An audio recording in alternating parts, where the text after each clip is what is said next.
It would be a good thing to buy books if one could also buy the time to read them, but one usually confuses the purchase of books with the acquisition of their contents. Schopenhauer's essay, titled On Reading and Books, is actually more about not reading books. If you are curious about reading advice by one of history's brightest minds, get ready to be slightly disappointed. We have distilled the essay down to 6 rules. Here they are. By the way, before we go on, you can read the essay in its entirety by clicking the link in the description. Rule 1. Don't read too much.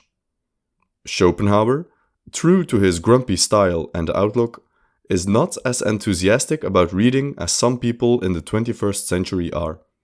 In fact, he repeatedly warns against the danger of reading too much. And so it happens that the person who reads a great deal, that is to say, almost the whole day, and recreates himself by spending the intervals in thoughtless diversion, gradually loses the ability to think for himself, just as a man who is always riding at last forgets how to walk. Such, however, is the case with many men of learning. They have read themselves stupid. Rule 2. Think about what you've read. In reading, we are merely retracing the thoughts of the author. We are not doing the work ourselves, and by not putting in any effort, we lose our own ability to think. In other words, we let others do the thinking for us. To remedy this, Schopenhauer's first piece of advice is to actively think about what you've just read. It is only by reflection that one can assimilate what one has read. If one reads straight ahead, without pondering over it later, what has been read does not take root, but is for the most part lost. Rule 3. Focus on the classics.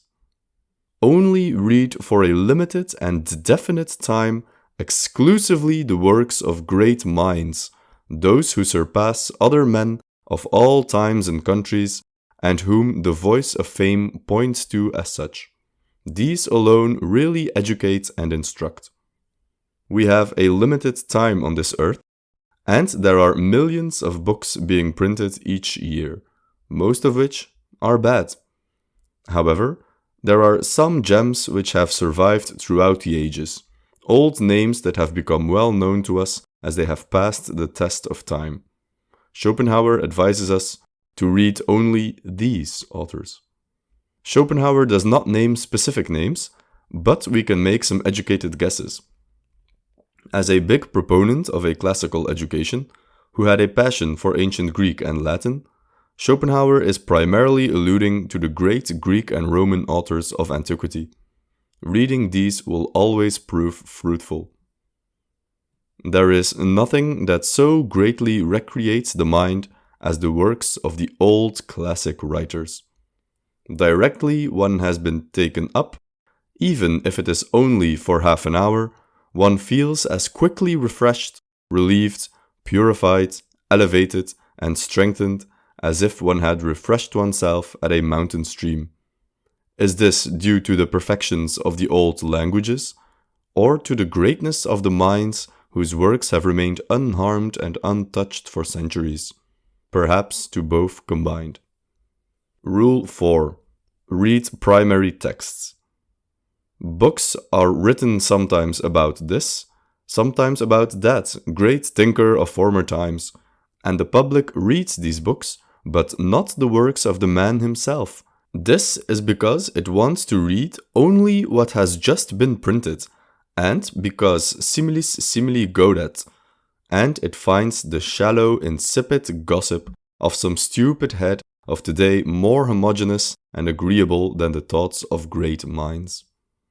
Challenge yourself and read the primary texts of these authors instead of books about the authors. However, keep in mind that Schopenhauer enjoyed one of the greatest educations available at the time, was fluent in Latin and Greek, and had been exposed to these classical authors since childhood. Most of us in the 21st century aren't quite so lucky. We recommend you take this piece of advice with a grain of salt, or cum grano salis, as Schopenhauer is wont to say. And should you hurry from one book to the next, to complete that 52 books in 52 weeks challenge in the new year, you can probably guess Schopenhauer's answer will be no. Rule 5. Good books should be read twice. Any kind of important book should immediately be read twice, partly because one grasps the matter in its entirety the second time, and only really understands the beginning when the end is known, and partly because in reading it the second time, one's temper and mood are different, so that one gets another impression. It may be that one sees the matter in another light. Rule 6. Bad books are poison. One can never read too little of bad or too much of good books. Bad books are intellectual poison. They destroy the mind. In order to read what is good, one must make it a condition never to read what is bad, for life is short, and both time and strength limited. The final rule is perhaps the most important one. But how do you know which book is good and which is bad? By looking at how well they stood the test of time. Throughout the essay, Schopenhauer complains about the public of his day being only interested in what has been printed that year, how they read only to have something to talk about, not to educate their mind, how writers don't try to change art anymore, but they are merely chasing fame and money instead. Schopenhauer invites us to take a step back and look backwards to the great writers of antiquity, and to start there by reading them slowly and not too often. Conclusion. To conclude, here again are Schopenhauer's 6 rules in the art of not reading. Rule 1. Don't read too much. Rule 2. Think about what you've read. Rule 3. Focus on the classics. Rule 4. Read primary texts. Rule 5. Good books should be read twice. Rule 6. Bad books are poison. What do you think of this advice? Do you have any favorite authors of antiquity? And if so, which ones? Please comment below, and don't forget to like and subscribe if you enjoyed this video. Thank you for watching, and we'll see you in the next one.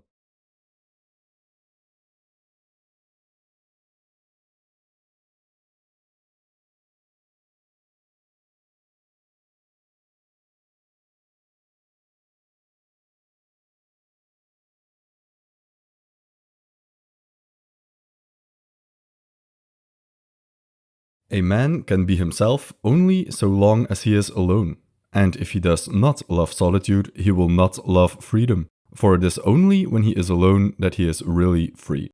Schopenhauer loves solitude. We have alluded to this fact in our series on Schopenhauer's Guide to the Good Life, but this video will be a deeper dive into why exactly true happiness can only be found in solitude and self-reliance. To be self-sufficient, to be all in all to oneself, to want for nothing, to be able to say omnia mea me cum porto, that is assuredly the chief qualification for happiness.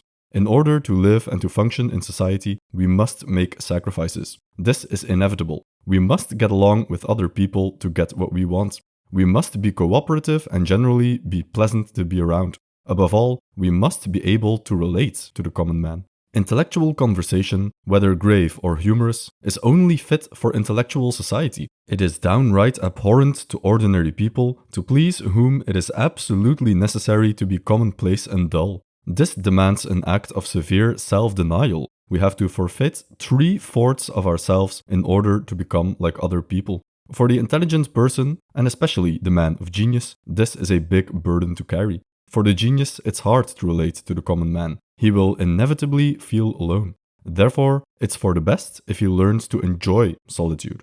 But why is society so dull in the first place? Schopenhauer's answer is elitist. Because most people are dull. And it's exactly because most people are dull that they are driven to interaction with others. It's as if the average person is not a full person by himself and needs others to complete him. The intelligent mind can occupy itself and does not need any distractions or empty activity. But for the average person, this kind of activity, literally just passing the time, becomes necessary. They become sick of themselves. It is this vacuity of soul which drives them to intercourse with others, to travels in foreign countries. Their mind is wanting in elasticity. It has no movement of its own, and so they try to give it some by drink, for instance. How much drunkenness is due to this cause alone? A man in the full sense of the word, a man par excellence, does not represent a fraction but a whole number. He is complete in himself. However, Schopenhauer also concedes that the need for solitude is directly related to our age. The younger you are, the more need you have for socializing. This is also because your mind is not yet fully developed. The younger we are, the more we are like others, and the easier it is to relate to others. Men of great intellect live in the world without really belonging to it. And so, from their earliest years, they feel that there is a perceptible difference between them and other people. But it is only gradually, with the lapse of years, that they come to a clear understanding of their position. The essay closes with a word of warning. Seclusion, being alone, has its drawbacks. For example, Schopenhauer notes that we become more irritable by being alone. We are more easily annoyed by minor things because we aren't accustomed to the turmoils of regular life. A small rock thrown into a still lake causes a notable disturbance. That same rock thrown into a stormy sea, not nearly as much. But this is a small price to pay for peace of mind, which we attain by removing ourselves from the stormy seas of society. A final word on depression. Not everyone is able to endure solitude. Humans are sociable creatures by nature, and the lifestyle of the hermit takes its toll on our mental health. Schopenhauer has a piece of advice for you. When you find human society disagreeable and you feel yourself justified in flying to solitude, you can be so constituted as to be unable to bear the depression of it for any length of time, which will probably be the case if you are young. Let me advise you then to form the habit of taking some of your solitude with you into society, to learn to be to some extent alone, even though you are in company. The goal is to move through society without becoming a part of society.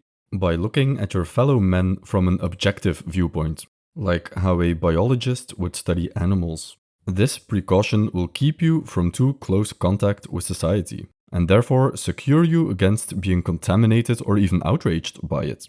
Society is in this respect like a fire, the wise man warming himself at a proper distance from it, not coming too close, like the fool who, on getting scorched, runs away and shivers in solitude, loud in his complaint that the fire burns. Each day is a little life, every waking and rising a little birth, every fresh morning a little youth, every going to rest and sleep a little death. Waking up early in the morning is not just something busy CEOs or high-profile athletes do. Back in 1851, Schopenhauer already wrote on the importance of waking up early and not wasting your mornings. Do not shorten the morning by getting up late or waste it in unworthy occupations or in talk. Look upon it as the quintessence of life, as to a certain extent sacred. This advice is hidden within a short essay on imagination. Schopenhauer warns against daydreaming, but he warns even more against daydreaming at night or in the evening. When we're awake at night, thinking about our life, thinking how things could have gone differently, pondering over our regrets or missed chances, we are harming ourselves. Not necessarily because thinking about our past choices is wrong, but because when we do these things at night, we tend to be too hard on ourselves. Night gives a black look to everything, whatever it may be. This is why our thoughts, just before we go to sleep, or as we lay awake in the hours of the night, are usually such confusions and perversions of facts as dreams themselves. And when our thoughts at that time are concentrated upon our own concerns, they are generally as black and monstrous as possible. If you have work to do, if you need to study or want to create art, or just spend some time thinking, then do so in the morning. If you want to reflect on your life, where you are and where you want to go, do so in the morning, when the mind is fresh and the gloominess of the night has passed. The morning is the proper time for that, as indeed for all efforts without exception, whether mental or bodily, for the morning is the youth of the day, when everything is bright, fresh and easy of attainment. We feel strong then, and all our faculties are completely at our disposal. When we put this little tidbit of advice together with other recommendations Schopenhauer makes throughout his writings, we can piece together a Schopenhauer-approved morning routine. It's not that different from the morning routines you read about in today's self-help books. The main elements are all there. Get up early, take a cold shower, or cold bath in Schopenhauer's case, have coffee but no breakfast, get exercise, Schopenhauer walked for 2 hours per day, and do the most important thing in the morning. Schopenhauer did his writing in the mornings, did his daily reading in the afternoon, after lunch, and spent the evenings at the theater or the opera. All of this might sound like obvious advice. It's certainly not groundbreaking advice, but that's the entire point. As Schopenhauer himself liked to say, in general, indeed, the wise in all ages have always said the same thing, and the fools, who at all times form the immense majority, have in their way too acted alike and done just the opposite. And so it will continue. Schopenhauer would be the first to admit that he is not saying anything new, that all these insights were already discovered by the Greeks, and probably even well before the Greeks. The same piece of advice keeps returning throughout Schopenhauer's writings. Read the ancients, read the classics. I should certainly pay more respect to an honest dog wagging his tail than to 100 such demonstrations of human regard of fake friendship. Is real friendship even possible? This is the question Schopenhauer tries to answer. True friendship, if such a thing even exists, is rare. What is common, however, is the appearance of true friendship. You have the outward appearance of it, a mimic show made to look as much like the real thing as possible. The basis of true friendship for Schopenhauer is an objective compassion with the weal and woe of your friend. The word objective here denotes disinterest. A good friend is completely selfless and identifies himself completely with his friend, so much so that not even a trace of a selfish motive for the friendship is left. Suffice to say that for Schopenhauer, this is an ideal that is almost never reached in the real world. He even wonders if it's possible at all. The egoism of human nature is so strongly antagonistic to any such sympathy that true friendship belongs to that class of things, the sea serpent, for instance, with regard to which no one knows whether they are fabulous or really exist somewhere or other. Schopenhauer's cynical view of friendship is exemplified by a passage in which he does admit that true friendship might be possible after all, only to add the disclaimer that surely some kind of secret personal motive must be at play as well. Still, we might as well regard this kind of friendship as genuine. Even though it's not perfect, it's the best we can hope for, because at bottom, at least there is some real feeling of compassion in there. But in a world where all is imperfect, this grain of true feeling is such an ennobling influence that it gives some warrant for calling those relations by the name of friendship, for they stand far above the ordinary friendships that prevail amongst mankind. The latter are so constituted that, were you to hear how your dear friends speak of you behind your back, you would never say another word to them. So the question arises, how do you know if a friend is real or fake? There are two ways to know. You know a friend is real if circumstances force him to make some kind of great sacrifice for you. If misfortune befalls you, who of your friends will still be there for you? And which of them will disappear from your life? Will your friends support you in difficult times, or will they not bother? But you don't need to wait until your life takes a turn for the worst in order to figure out which of your friends are real. Schopenhauer proposes a test, a little experiment, to separate the real from the fake friends. You should tell him the news of some kind of misfortune you recently encountered. It could be anything. Maybe you lost a lot of money because of a wrong investment. Maybe you had a big fight with your significant other. Maybe you lost your job. And then, Schopenhauer advises, you need to watch his facial expressions very closely. At that moment, the expression of his features will either show that his one thought is that of true and sincere sympathy for you, or else the absolute composure of his countenance, or the passing trace of something other than sympathy, will confirm the well-known maxim of La Rochefoucauld. In the misfortunes of our best friends, we always find something not altogether displeasing to us. The faintest hint of something other than sympathy betrays an ulterior motive to the friendship. It's a flaw in human nature, one of the many Schopenhauer discovers throughout his writings, that in the misfortunes of our friends, we cannot help but feel somewhat delighted at their troubles. Indeed, at such a moment, the ordinary so-called friend will find it hard to suppress the signs of a slight smile of pleasure. This is an example of Schadenfreude, and Schopenhauer considered it the most evil part of our human nature, but a part of our human nature nonetheless. And as such, we must learn to deal with it, suppress it within ourselves, and recognize it in others so that we may avoid them. A real friend is incapable of feeling Schadenfreude for you, but such a friend is hard to come by. In this regard, another saying of La Rochefoucauld comes to mind.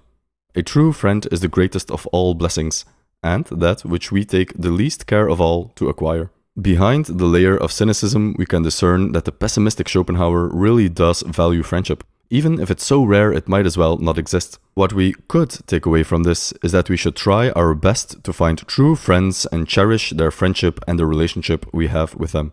And if all of that fails, at least we still have dogs to keep us company. To make enemies by unnecessary and willful incivility is just as insane a proceeding as to set your house on fire. As part of his investigations into human nature, Schopenhauer has a few words to say about politeness. In a more serious philosophical work, On the Basis of Morality, Schopenhauer describes politeness as a phenomenon that arose in order to mask the inherent egoism of human beings. Gentle manners are expected and commended, because that which they conceal, egoism, is so odious that no one wishes to see it, however much it is known to be there, just as people like to have repulsive objects hidden at least by a curtain. This is a descriptive explanation of politeness, which seeks to explain why politeness exists at all. However, in other works, Schopenhauer offers more practical advice regarding good manners. Schopenhauer's cynical view of politeness holds that by agreeing to be polite to each other, we agree to overlook the faults and defects in the personality or intelligence of the other. This makes the faults less obtrusive from both sides and results in a win-win arrangement where dealing with people in general just becomes more tolerable. We should be careful not to confuse politeness with genuine love for our neighbor. Politeness, when compared to the true love or kindness, is a technicality. Just like the justice in the court of law is different from justice coming from an integrity of the heart. Politeness, being a technicality, can therefore be used to our advantage just as we would use a machine to our advantage. Wax, a substance naturally hard and brittle, can be made soft by the application of a little warmth, so that it will take any shape you please. In the same way, by being polite and friendly, you can make people pliable and obliging, even though they are apt to be crabbed and malevolent. Hence, politeness is to human nature what warmth is to wax. What is interesting to note is that, for Schopenhauer, being polite is not really a goal in itself. It's more of a clever play in order to get what you want more easily. Because, and Schopenhauer never tires of laboring the point, most people don't actually deserve your politeness. Why is that? Isn't it good to always be polite, no matter what? Well, not exactly. Remember that in Schopenhauer's conception, politeness arises because two people reach a mutual but silent agreement. This agreement is that each ignores the flaws of the other in order to move the social interaction along. In Schopenhauer's estimation, most people are so flawed that it actually becomes disingenuous to treat them politely and to ignore these obvious character flaws just to get along. Of course, it is no easy matter to be polite. Insofar, I mean, as it requires us to show great respect for everybody, whereas most people don't deserve respect at all. And again, insofar as it demands that we should feign the most lively interest in people when we must be very glad that we have nothing to do with them. Schopenhauer ends with a piece of advice on how to deal with rude people. These people have taken off their politeness, so to speak. They have let the mask slip. You should never lose sight of the fact that ordinary politeness is only a grinning mask. If it shifts its place a little, or is removed for a moment, there is no use raising a hue and cry. When a man is downright rude, it is as though he had taken off all his clothes and stood before you in puris naturalibus. Like most men in this condition, he does not present a very attractive appearance. Now, there is nothing of which a man is prouder than of intellectual ability, for it is this that gives him his commanding place in the animal world. It is an exceedingly rash thing to let anyone see that you are decidedly superior to him in this respect, and to let other people see it too, because he will then thirst for revenge. Arthur Schopenhauer is not always concerned with great metaphysical or ethical ideas concerning the nature of reality and the universe. In writings other than his main work, written near the end of his life, he takes it upon himself to give his readers practical advice for day-to-day life. A lot of his advice deals with the question of how to move through society. And invariably, Schopenhauer's elitism will shine through. Without shame, Schopenhauer writes about the dumb masses versus the intelligent genius, and how such a genius should conduct himself in polite society. We have seen in a previous video how Schopenhauer advises strategic withdrawal from society in order to develop one's talents and not be dragged down by the rest. But living in society is inescapable. When a person of great intellect is forced to mingle in polite company, the best thing to do, according to Schopenhauer, is to play dumb. It is a real recommendation to be stupid, for just as warmth is agreeable to the body, so it does the mind good to feel its superiority, and a man will seek company likely to give him this feeling as instinctively as he will approach the fireplace or walk in the sun if he wants to get warm. The reason why it pays so well to play dumb is because intelligence in other people rouses a great feeling of resentment and envy. Schopenhauer makes the following psychological sketch. Assume two people are having a conversation. Now, a man feels and perceives that the person with whom he is conversing is intellectually very much his superior. What happens next is that this person reasons that his conversation partner must have a low opinion of him. After all, he is so much smarter than himself. How could he not believe he is stupid? This is a method of reasoning which rouses the bitterest feelings of sullen and rancorous hatred. Notice that in this scenario, the smart person hasn't done anything wrong. He simply forgot to play dumb, which made the other guy realize he's not as smart as him, which made him jealous, which made him hate his conversation partner, even if only secretly and subconsciously. Intelligence is the object of so much envy because we do not feel like we deserve our intelligence. To have it means you are in possession of an unfair advantage which you did not earn yourself. The same psychology is at play when we are jealous of someone who inherited a large sum of money. It doesn't matter if it's a legitimately good businessman or investor, and if he took great care to increase his inheritance instead of wasting it. If this person would flaunt his wealth and rub it in your face how much money he has, we wouldn't really like him, to say the least. The same is true of intelligence. It's regarded as something to which its possessor has no legitimate right, and upon which he dares to pride himself. A man may be as humble as possible in his demeanor, and yet hardly ever get people to overlook his crime in standing intellectually above them. In order to get ahead, it pays to play dumb. He quotes approvingly from Balthasar Gracian's Oracle of Worldly Wisdom, one of his favorite texts. To be well liked, one must dress in the skin of the simplest of animals. This entire short little book, by the way, comes highly recommended. We'll leave a link in the description to our preferred translation. Schopenhauer had to learn the lesson of playing dumb the hard way. Consider the following letter his own mother sent him when Schopenhauer was just 19 years old. All of your good qualities become obscured by your super cleverness and are made useless to the world merely because of your rage at wanting to know everything better than others, of wanting to improve and master what you cannot command. With this, you embitter the people around you. The relationship between Schopenhauer and his mother is worth an entire video on its own, and we'll release one on the subject in due time. Meanwhile, we'll leave you with Schopenhauer's own closing words on the subject of playing dumb. These remarks are applicable not only to advancement in political life, but to all competition for places of honor and dignity, nay, even for reputation in the world of science, literature, and art. In learned societies, for example, mediocrity, that very acceptable quality, is always to the fore, whilst merit meets with tardy recognition or with none at all. So it is in everything. They are so readily offended, insulted, or annoyed. Anything you may say will perhaps hurt their feelings. Schopenhauer's writings, outside of his main philosophical work, The World as Will and Representation, are full of psychological observations. One such observation concerns people who are easily offended. The sensitivity of these people arises from the fact that they are thoroughly subjective, as most people are. The word subjective has a specific meaning here. It means that these people regard everything through the lens of their own person and experience, and are unable to take an objective, that is to say, disinterested, viewpoint. Therefore, Everything that appears before their mind's eye, everything they experience, is colored by their own personality. In another video, we discussed why intelligent people, according to Schopenhauer, have a hard time relating to the common man. The reason why is because the more intelligent a person is, the more of a bird's eye view of the universe he takes.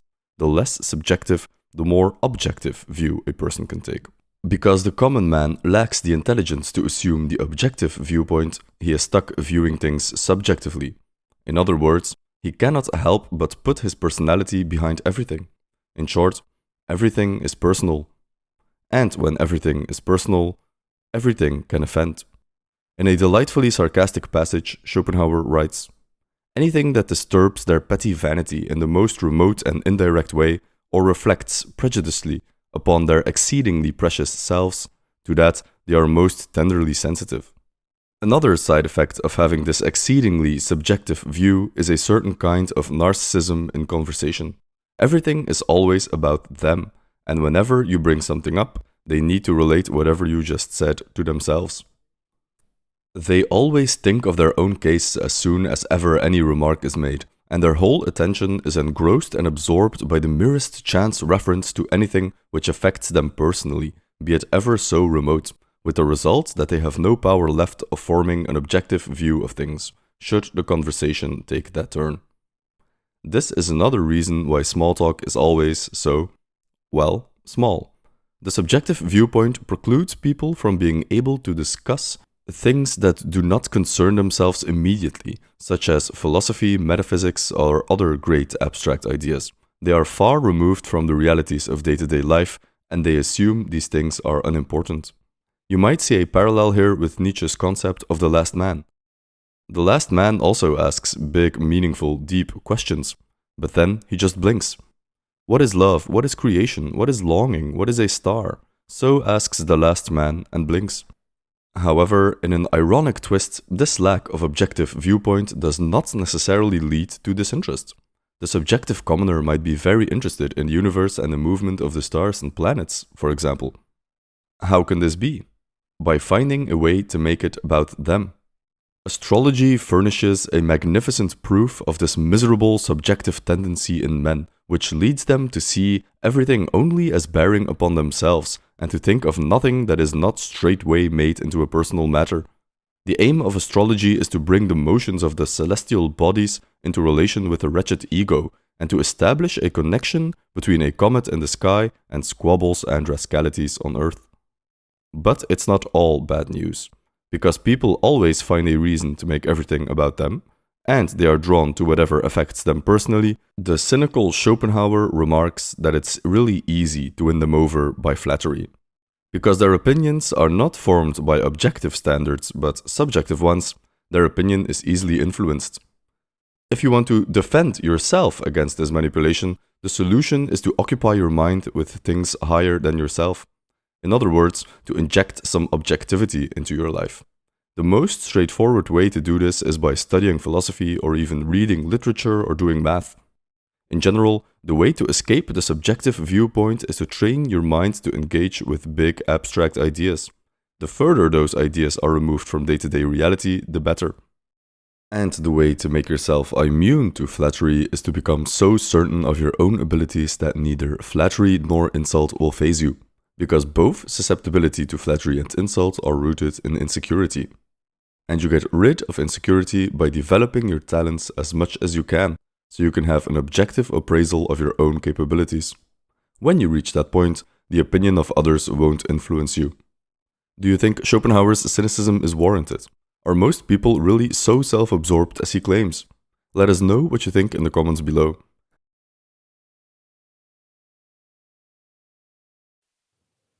A man's life is like the voyage of a ship, where luck acts the part of the wind and speeds the vessel on its way or drives it far out of its course. We are never really in full control over the course of our lives. We like to think we can make plans and stick to them, but the truth is that the direction of our lives is not shaped by rational decisions, nor do we make important choices by way of intellectual arguments. Schopenhauer identifies two great powers which shape the course of our lives beyond our own volition. They are luck and instinct.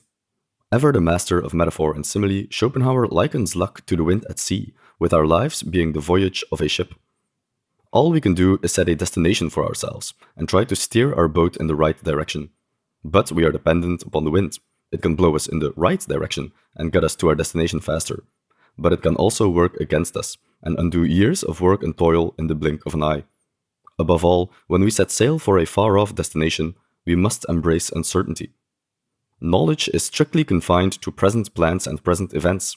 Hence, as long as a man's goal is far off, he cannot steer straight for it. He must be content to make a course that is approximately right, and in following the direction in which he thinks he ought to go, he will often have occasion to tack.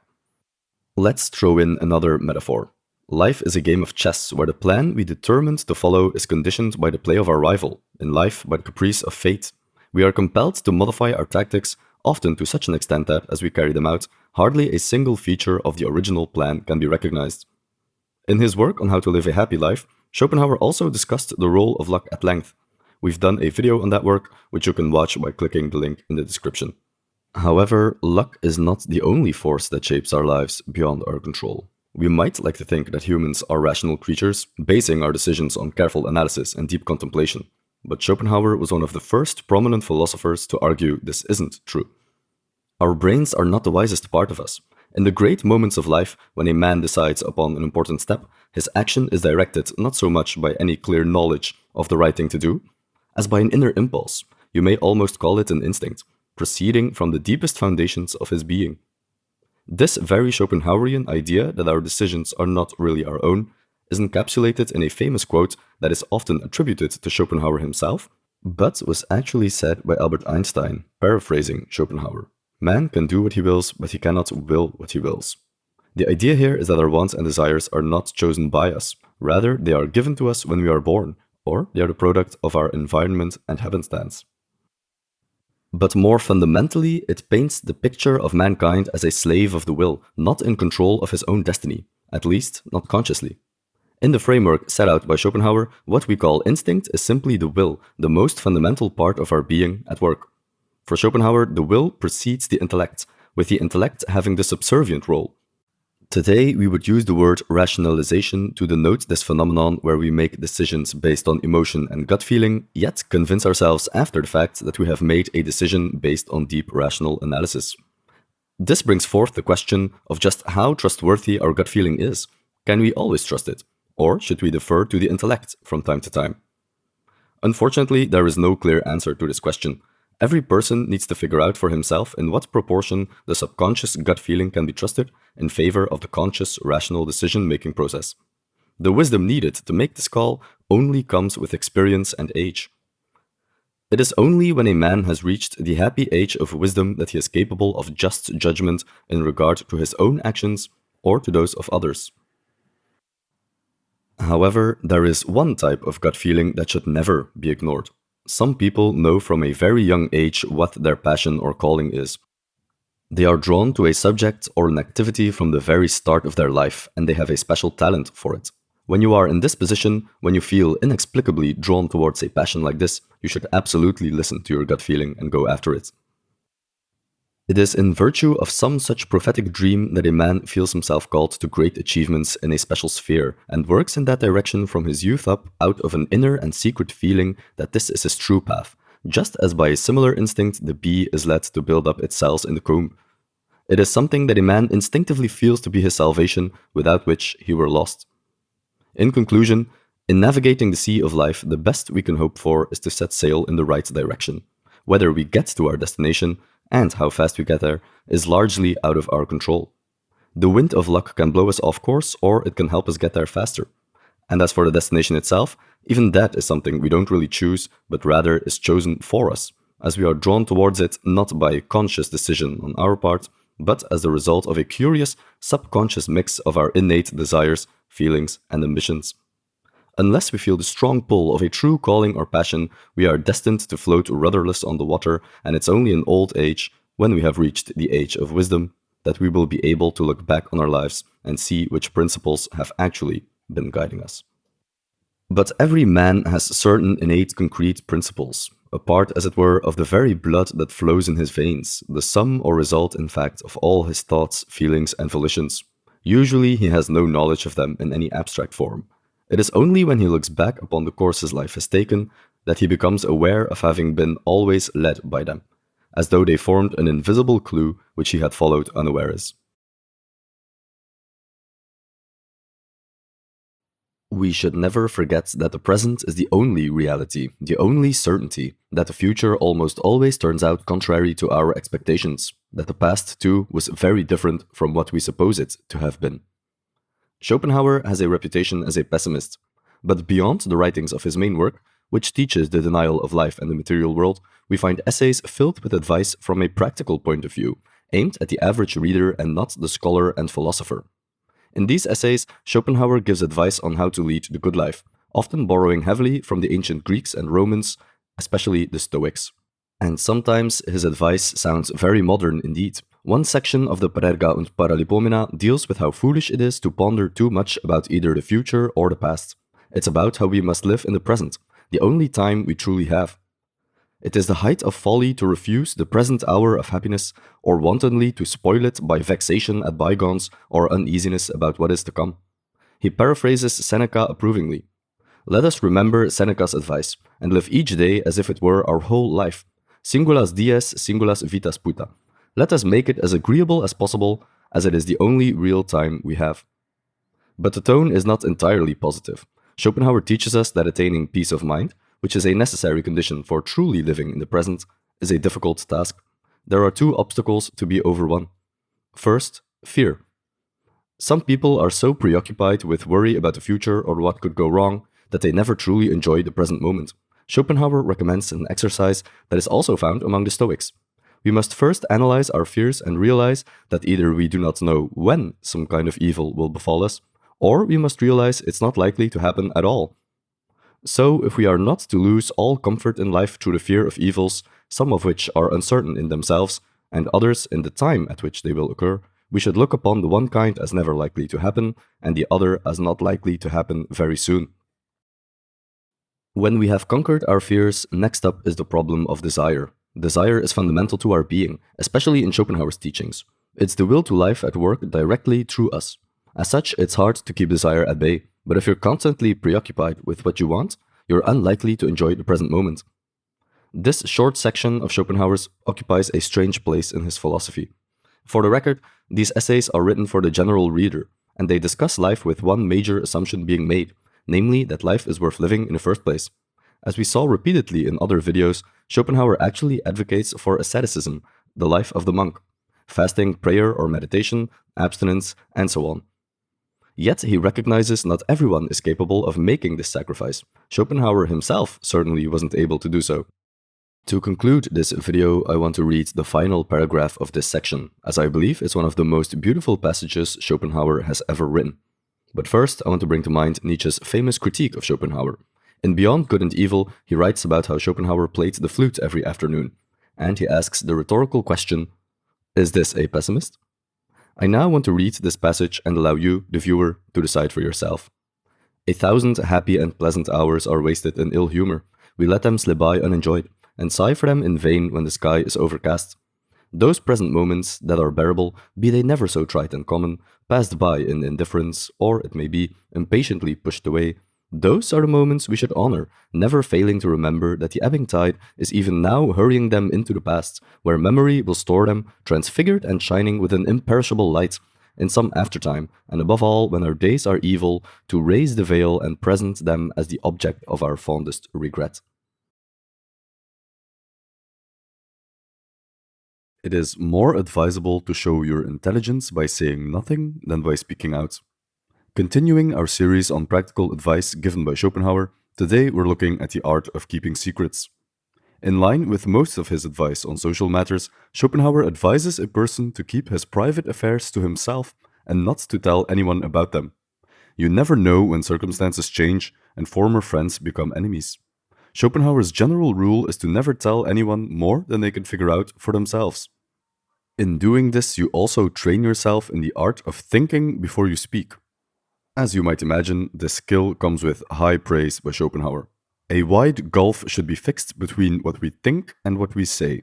If you want to become better at widening this gulf, Schopenhauer's first line of advice is to stop talking to yourself out loud. The feeling of relief which lively people experience in speaking aloud when no one is listening should not be indulged, lest it grow into a habit. For in this way, thought establishes such friendly terms with speech that conversation is apt to become a process of thinking out loud. As the saying goes, silence is golden. This exercise will also prevent you from accidentally revealing too much information about yourself. This is especially true of our insecurities. We often betray ourselves into revealing something simply because we suppose that people cannot help noticing it. Often we are overly critical of ourselves, and because we pay so much attention to ourselves and to our flaws, we assume these flaws must be glaring to other people as well. We then make the mistake of bringing up these insecurities in conversation when the other person would never even think of noticing your flaws. By training yourself to keep quiet, you can avoid situations like these. Don't make things harder on yourself than they need to be. Another benefit of keeping your mouth shut is you will avoid revealing dangerous details. Schopenhauer warns against the tendency of people in social situations to take a tiny little fact and extrapolate from that an entire story. In other words, don't reveal too much information. This is a kind of algebra in which people are very proficient. Give them a single fact to go upon, and they will solve the most complicated problems.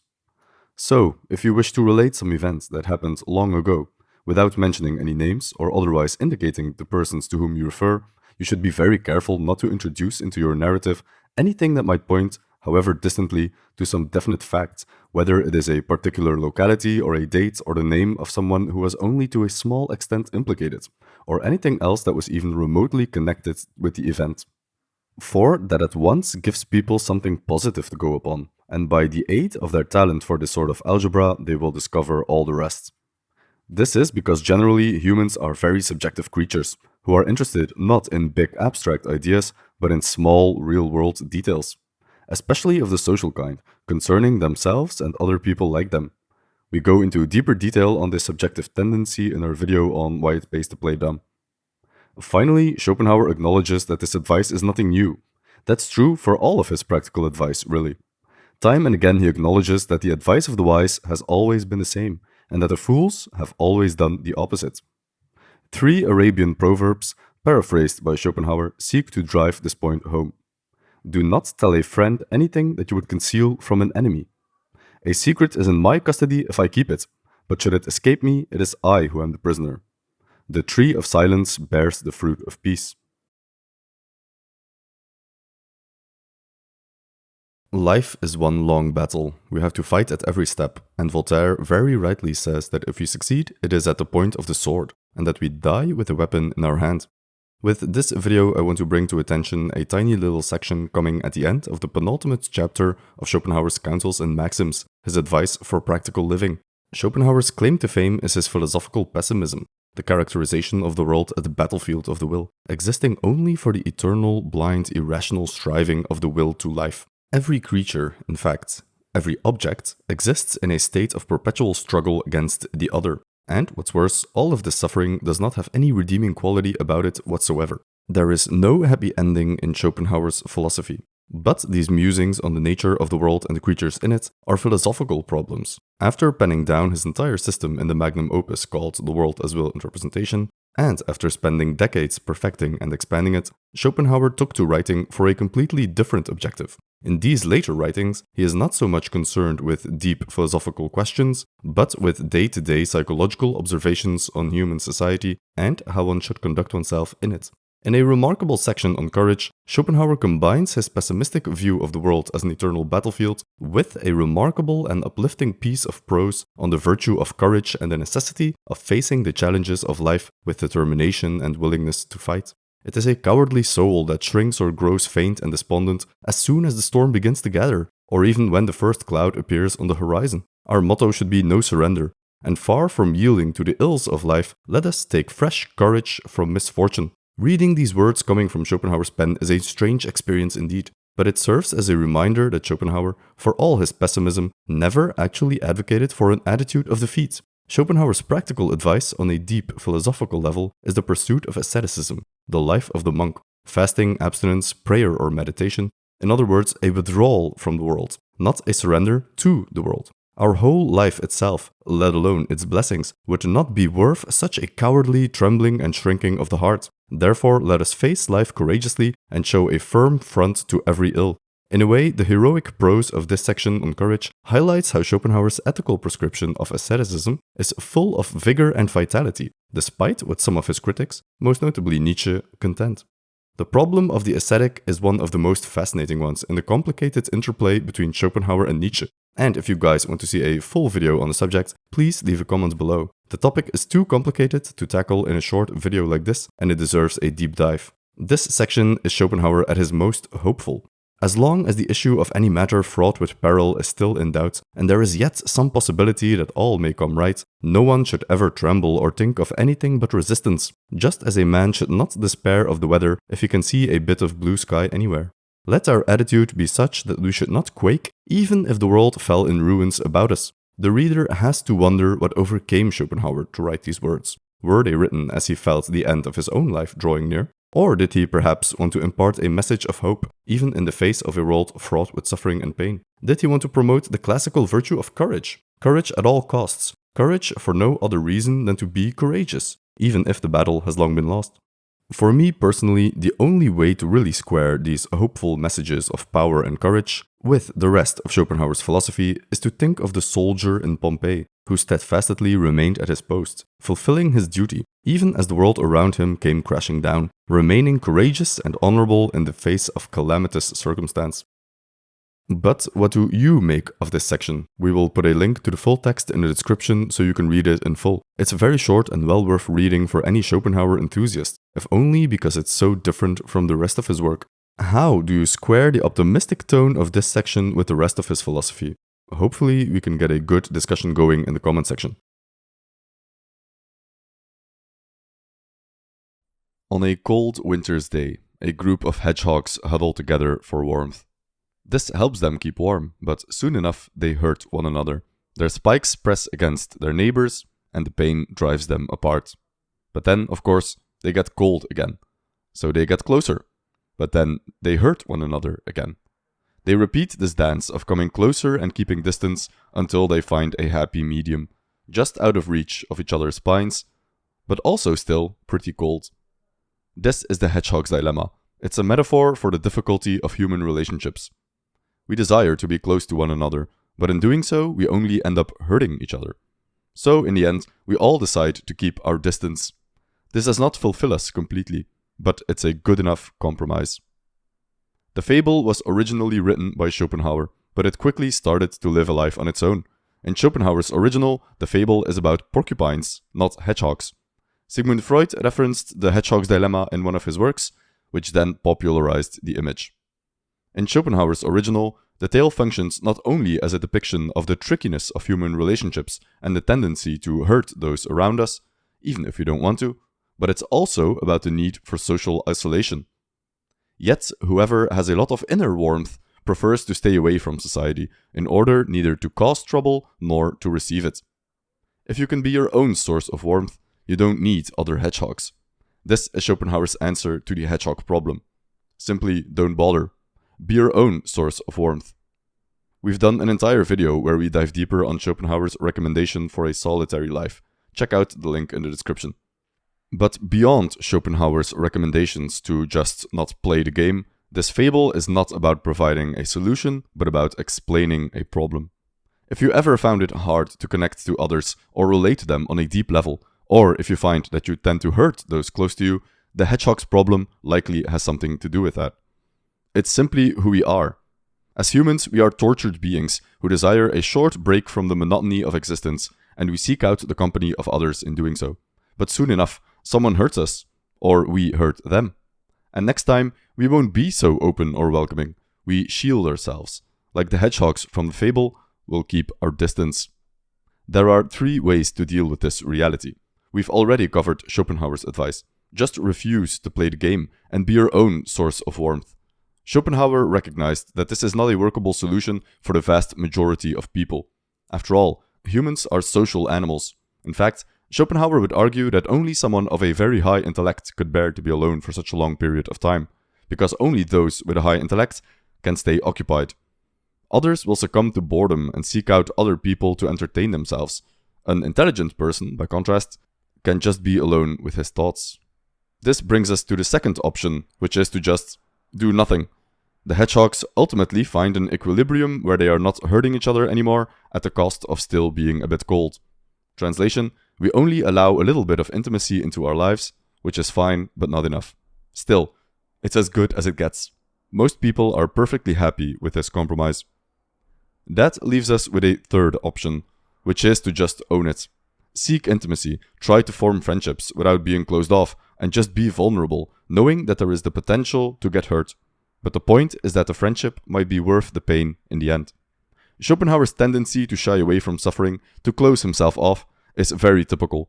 Schopenhauer saw suffering as something inherent in life, and therefore he tried to dodge life. That's what his incitement to asceticism is all about: removing yourself from the world and from things that sustain life, such as food or sex. This is a point where Nietzsche departed from his former mentor. He also saw suffering as inherent to life, but he championed an ethos whereby we seek to live vigorously anyway. In that respect, Nietzsche would be more understanding towards the final option we discussed, where we seek out friendship and companionship despite the inevitable hurt that will result. Ultimately, we all have to make our own decision. Is the vulnerability from intimacy worth it or not? In this way, our reaction to the hedgehog's dilemma tells us something about who we are as a person. It's about our tolerance for risk, our willingness to potentially get hurt in order to get a much sweeter reward. Despite being about friendship on the surface, the hedgehog's dilemma is on a more fundamental level about suffering and how we choose to deal with it. There are no highs without lows, and our willingness to endure or even embrace suffering is determined by our view on life. Nietzsche champions the path of going through the pain, descending into the deep, visiting the underworld, and coming back to the surface with a pot of gold. Schopenhauer represents staying where you are, avoiding pain and pleasure in equal measure, striving for a life of tranquility rather than glory.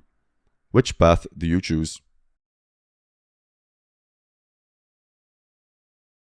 Schopenhauer is well known for his clear and lucid writing style, a rare accomplishment in the field of philosophy and even more rare in German philosophy. What is the secret to his style?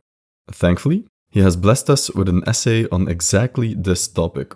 In this video, we're sharing the tips Schopenhauer wrote down for us in his essay on authorship and style. You can download the entire essay by clicking the link in the description.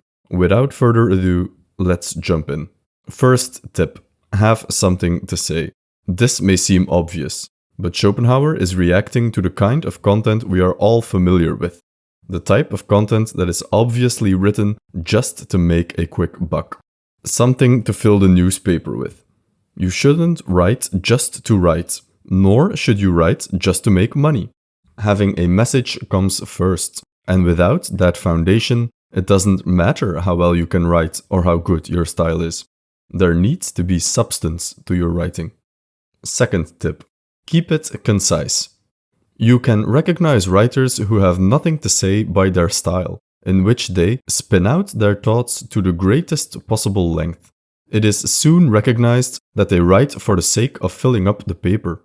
As soon as this is perceived, the book should be thrown away, for time is precious. Nothing is easier than to write so that no one can understand. On the other hand, nothing is more difficult than to express learned ideas so that everyone must understand them. Third tip: don't write for money. It seems as if money lay under a curse. For every author deteriorates directly he writes in any way for the sake of money. The best works of great men all come from the time when they had to write either for nothing or for very little pay. Fourth tip: think before you write. Let's say you have a message you want to convey, you feel is important to share with the world. Don't just start writing, think things through. This will also help you to be more concise in your writing.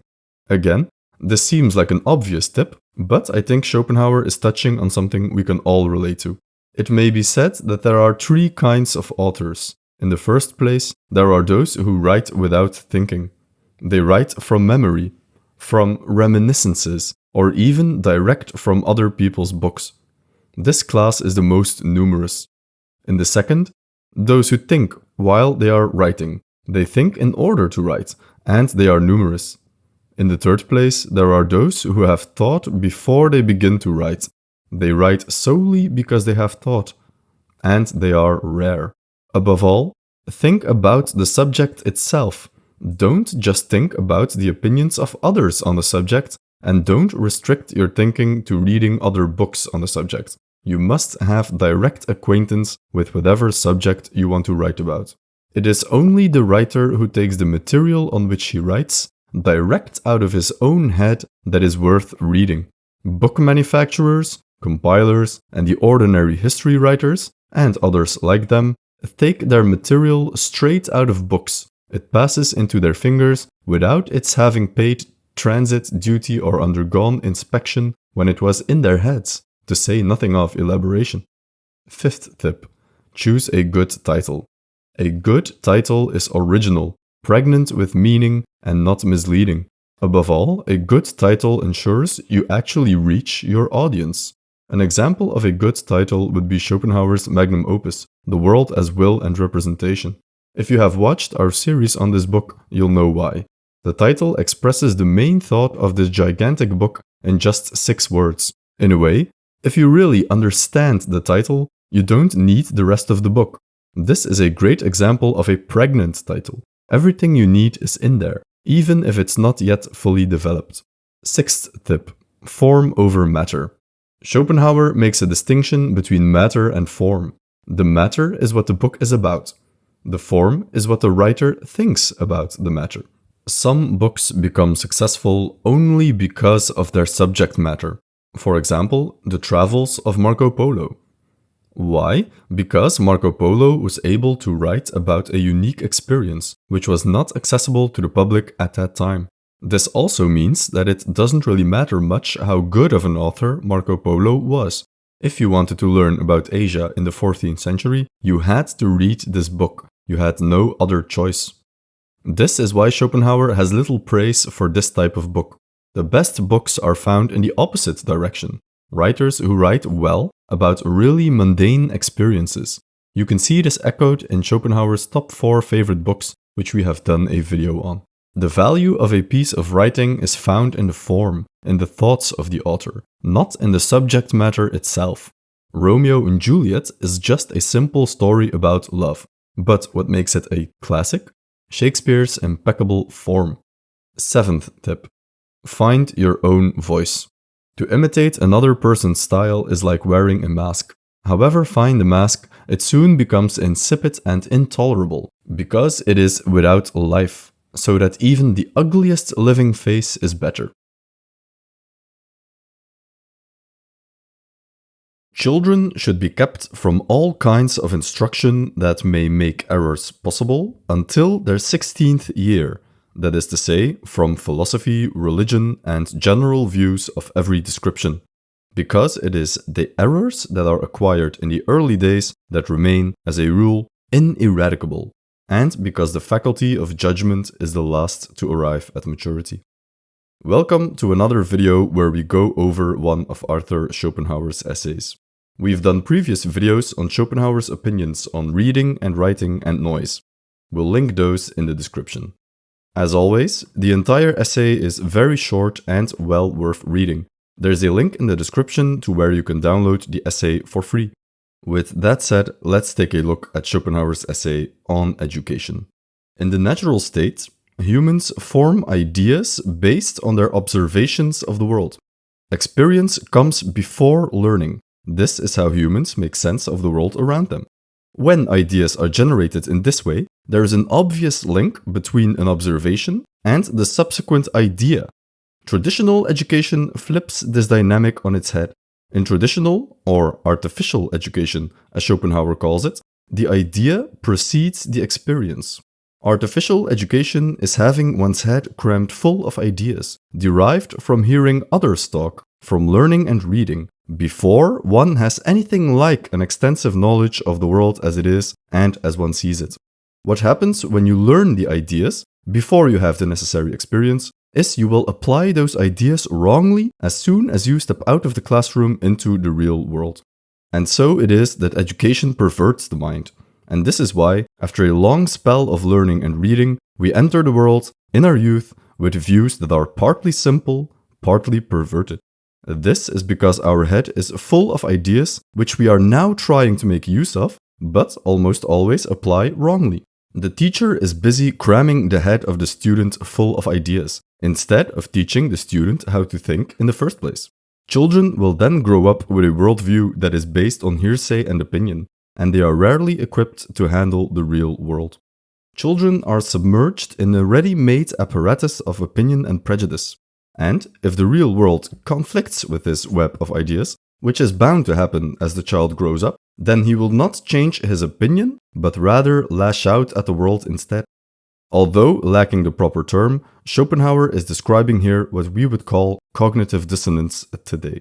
He has never attempted to abstract fundamental ideas from his own observations and experience, because he has got everything ready-made from other people.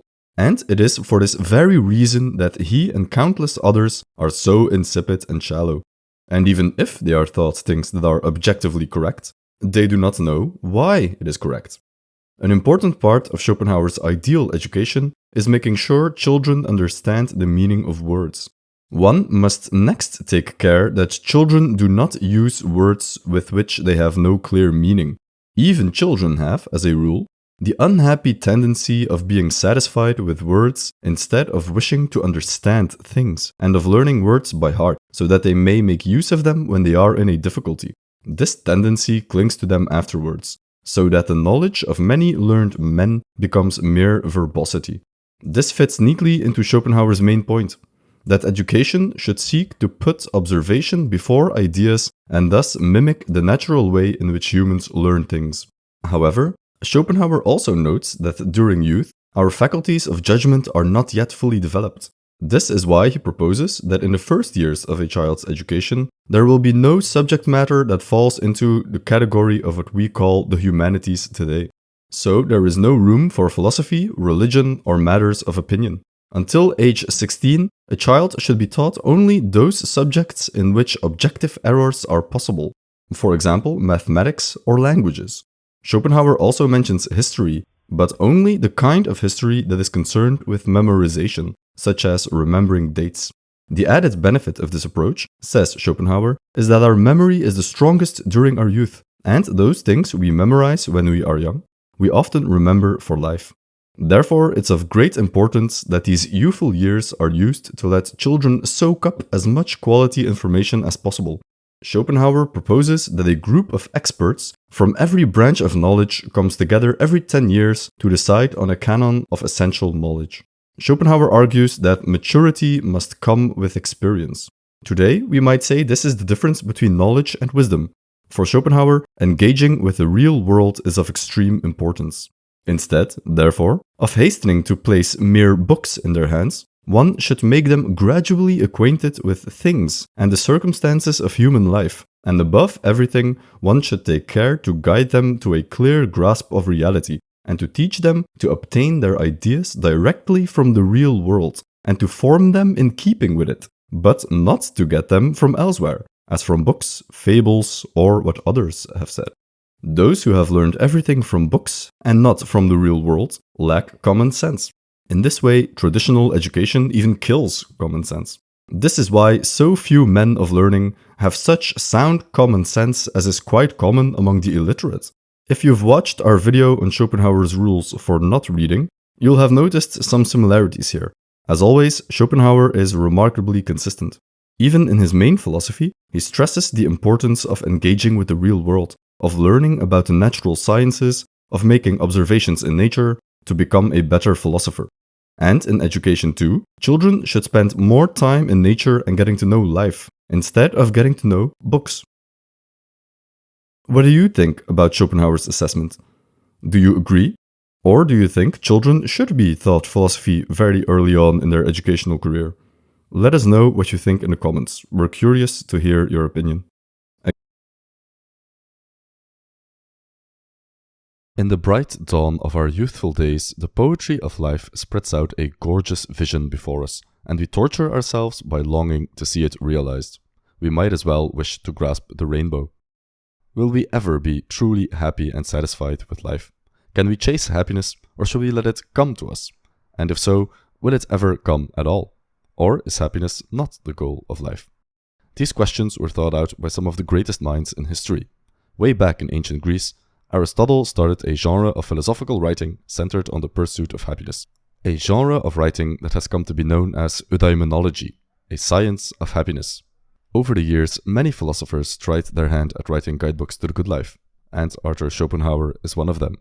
He worked out his own guide to happiness in a work entitled The Wisdom of Life, and we have covered Schopenhauer's guidebook to the happy life in great detail right here on the channel. Despite the fact that Schopenhauer claimed in the foreword that he would leave behind the pessimistic endpoint of his main philosophy, we find traces of it sprinkled throughout the pages of this book. One section of the work is dedicated to the stages of life: childhood, youth, and old age. Schopenhauer wrote some words of advice for each stage of life beyond childhood. But it's precisely in childhood where the problems start. We are fooled by certain illusions about the world and ourselves. Illusions that are shattered later in life, but not completely. And what remains of these illusions will continually lead us astray in our search for happiness. So, in order to completely understand where Schopenhauer is coming from, we need to start with childhood and take a look at these pernicious illusions that set us up for disappointment later in life. Many people look back upon their childhood with a great sense of nostalgia. As we look back upon it in after years, it seems a sort of lost paradise. Schopenhauer argues that the reason for this is that in childhood and young adulthood, we are more inclined to use the intellect rather than the will. Remember that in Schopenhauer's philosophy, the intellect is opposed to the will, and that all suffering in life stems from the will. Happiness, therefore, stems from tempering the will as much as possible. This is Schopenhauer's ascetic ideal, an incitement to a life of poverty, chastity, and fasting. However, he realized all too well that most people aren't cut out for the life of a monk. From a practical point of view, for the average person, Schopenhauer advocated as his main ingredient in happiness, next to good physical health, the development of the intellect through study and scientific and philosophical pursuit or artistic creation. In short, Schopenhauer's prescription for a happy life involves the continuous task of trying to indulge the intellect rather than the will. This is why, in hindsight, childhood seems like such a happy time. As we grow up, we are mostly concerned with learning how the world works and gaining experience. In other words, we are engaging the intellect. At the same time, we have very little wants in the world, and crucially for the cynical Schopenhauer, we don't have a lot of contact with other people. In childhood, our relations with others are limited, our wants are few. In a word, there is little stimulus for the will, and so our chief concern is the extension of our knowledge. The intellect is developed early, though it takes time to mature, and it explores the whole world of its surroundings in its constant search for nutriment. It is then that existence is in itself an ever-fresh delight, and all things sparkle with the charm of novelty. This great injection of knowledge in our formative years lays the foundation for our later worldview, so they are extremely important. In this way, the earliest years of a man's life lay the foundation of his view of the world, whether it be shallow or deep, and although this view may be extended and perfected later on, it is not materially altered. By the way, this is why Schopenhauer hated the education system of his day. In school, children are taught ideas when they should be occupied with exploring the world instead. Ideas are human constructs, and they can be wrong. Children then start life with a completely wrong set of assumptions on how the world works, and unless they are innately smart enough to see through these mistakes, they are doomed to remain stuck in this erroneous mental framework. On the other hand, if children were more or less left to their own devices and exploring the world and nature at their own pace, the intellect would properly do its job of acquiring knowledge of its surroundings. Ideas can be wrong, but direct experience of the world is never wrong. An experience is an experience. We cover Schopenhauer's critique of modern education and his proposed alternative more in depth in another video right here on the channel. We'll leave a link in the description. In childhood, the world appears intrinsically beautiful to us. The spark of novelty renders everything with a warm glow. In fact, we are simply getting acquainted with the presentation of the will, with the world as representation. The inner workings of the world, the metaphysical foundation of existence, remain as yet mysterious to us. But since the world from the outside looks so beautiful, we assume the inside must be equally beautiful. How wrong we are. Enter puberty. Remember that the chief reason for our happiness in childhood is that we are primarily concerned with the intellect and not with the will. This dynamic is flipped on its head with the advent of puberty. The sexual impulse is awakened within us. All of a sudden, we are thrust into a strange new world, the world of willing. We realize that we are not purely intellectual beings, but that we are firmly rooted in the material world through our bodies. Of course, as children, we have bodies too, but the awakening of the sexual impulse makes this reality so obvious it functions as a wake-up call. Suddenly, we become acquainted with this other side of the world as will. And remember that for Schopenhauer, all the suffering in the world comes from the will. This is why the adolescent tends to be a gloomy, rebellious, and sometimes even actively hater of the world. The illusions of childhood are shattered, and bit by bit we come to see the world as it really is, a place of suffering. Adolescence is troubled and made miserable by the pursuit of happiness, as though there were no doubt that it can be met with somewhere in life, a hope that always ends in failure and leads to discontent. An illusory image of some vague future bliss, born of a dream and shaped by fancy, floats before our eyes, and we search for the reality in vain. So it is that the young man is generally dissatisfied with the position in which he finds himself, whatever it may be. He ascribes his disappointment solely to the state of things that meets him on his first introduction to life, when he had expected something very different, whereas it is only the vanity and wretchedness of human life everywhere that he is now for the first time experiencing. If you are put off by the negativity expressed in these quoted paragraphs, rest assured that it only gets worse. Schopenhauer calls youth the happy time of human existence, and for some undisclosed reason seems to believe that specifically at age 36, this honeymoon period of life is completely over. This brings forth the following question: how to get the most out of youth? After our illusions on the nature of the world and of life are brutally shattered by puberty and the onset of adulthood, we are plagued with another illusion: how long our life will be. Because of the abundance of new experiences and relative length of a year when we are still young, we live in the illusion that life is long and that we have time. Yet we will soon realize that as we get older, each year seems to go by faster than the last, like a boulder rolling off a hill. That each subsequent year seems to go by faster is a mathematical certainty. For example, when you are 5 years old, a single year represents 1/5 of your life. When you are 100 years old, a year is only 1% of your life. There is nothing we can do about this. But the other aspect that makes each year seem go by faster is the comparative lack of new experiences we have as we get older. When we're children, literally everything is new. The novelty imprints these experiences on our memory with extraordinary clarity. Consequently, these younger years seem to have gone by slower. That's why Schopenhauer says a man will recall more memories from the first 25 years of his life than from the entire remainder of his life, even if he lives to be 100 years old. But in this area, we can trick the brain to our advantage. The key to making our later years seem longer is to gain new experiences. From the perspective of our later memory, this literally buys us extra time. The best way to quickly get new experiences is to travel.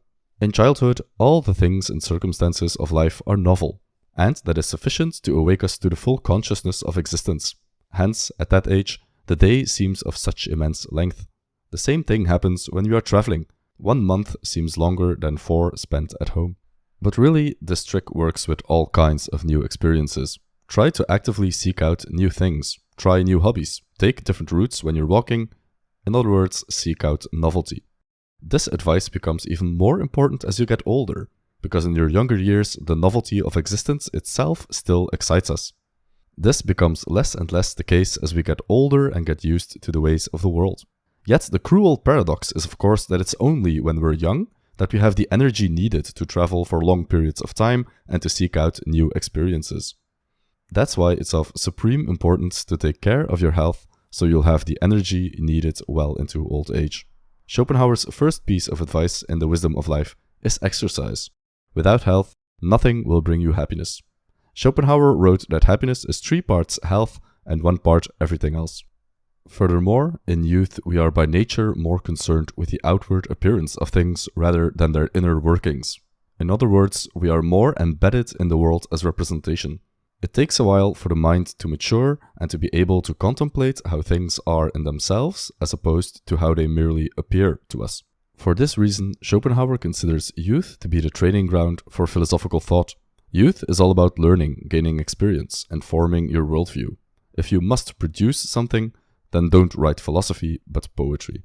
In youth, it is the outward aspect of things that most engages us, while in age, thought or reflection is the predominating quality of the mind.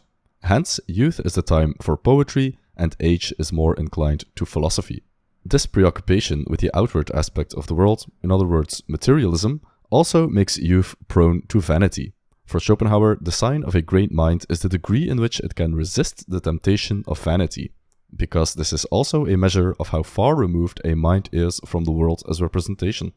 To be vain really means to be tricked by the illusory character of the world as it appears to us. They view the world like a picture, and their chief concern is the figure they cut in it, the appearance they present. Nay, they are unaware of the extent to which this is the case. It is a quality of mind that shows itself, if in no other way, in that personal vanity and that love of fine clothes, which distinguish young people. Youth is viewed by Schopenhauer as one big preparation for old age. First, through the cultivation of good and healthy habits. Second, by gaining new experiences, learning and studying. And third, by gradually seeing through the illusions of life, cutting ourselves loose from the vanity of earthly existence, and by gradually turning life inwards instead of outwards. In the intellectual domain, this means that youth is for studying, not producing. Production requires mastery, and mastery requires time.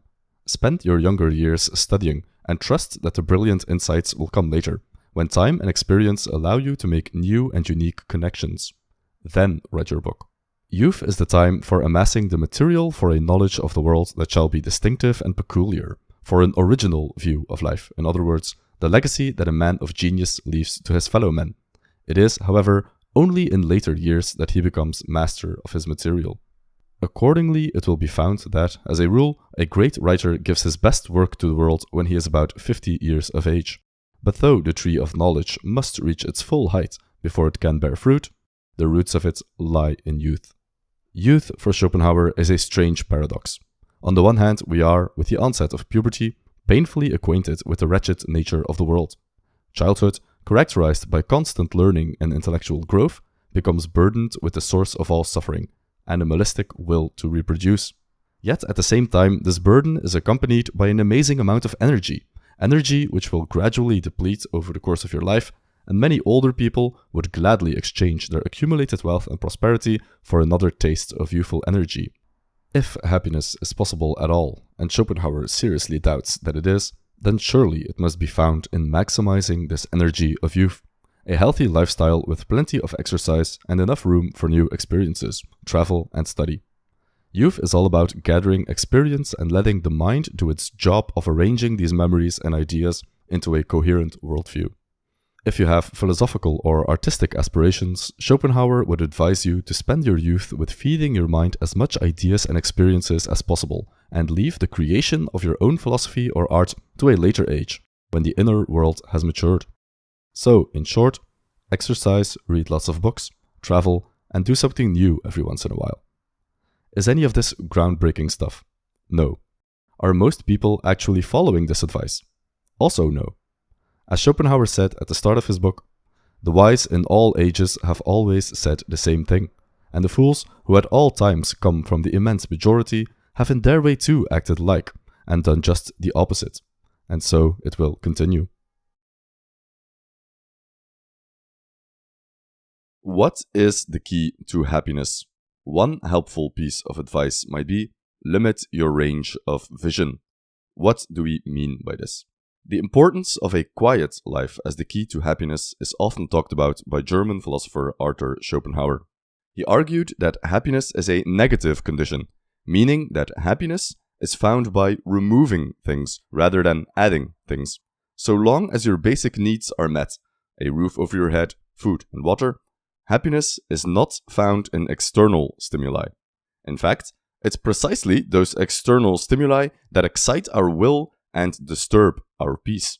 So the trick is to actively avoid overstimulation. How to do this? By limiting our range of vision. In other words, don't bother yourself too much with the outside world. The more you care about what happens in the wider world, the more miserable you will become.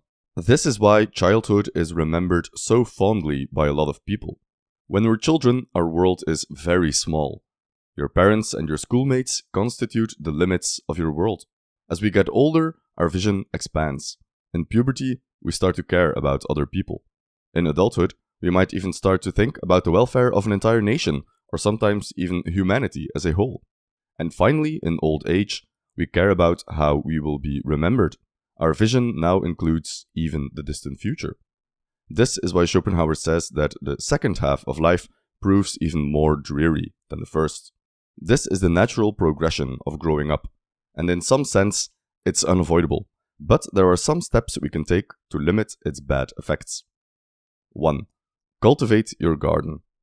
This is the famous advice given by Voltaire in his Candide. We must cultivate our garden. The message is about minding your own business, metaphorically growing your own vegetables. Don't bother yourself too much with the world. It's hard enough to take care of our own garden, let alone the garden of the entire world. This also means that a career in politics, journalism, or anything that involves caring about or being in the wider world is probably not the road to happiness, which isn't to say that you should not pursue these endeavors, but Schopenhauer has warned you.